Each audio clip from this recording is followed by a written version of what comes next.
We talk about natural heat acclimatisation, so that's being in a hot environment, living and training in that environment. Most would consider that's the gold standard best way to prepare for Tokyo or any competition in the heat.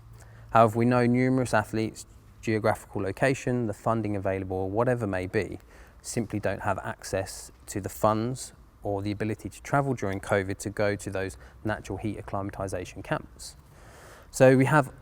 artificial or practice compatible methods where we can expose athletes to get them to do their normal training and they jump in a hot bath for X period of time, and we know that can improve performance and facilitate those physiological and psychological adaptations to the heat that just doing a natural heat acclimatisation camp will do. At the minute I've got a hot tub in my garden with a gazebo over it to make it really hot, and I basically every night I sit in it for as long as I can, whether that be 20, 25, 30. I'm kind of building up my tolerance, and that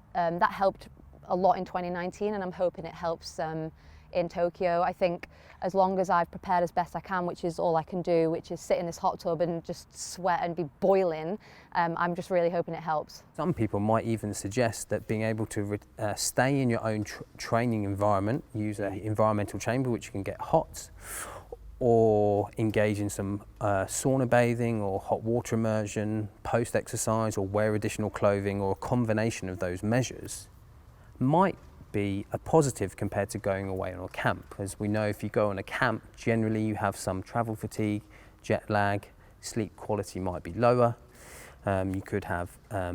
difficulty accessing the food, the volume, quantity or quality that you want, and just the general disruption being away from family and friends for those athletes for long periods of time. So it really is a trade-off, and I think it doesn't have to be a £1 million heat chamber or a $100,000 US training camp somewhere exotic. There are other solutions available.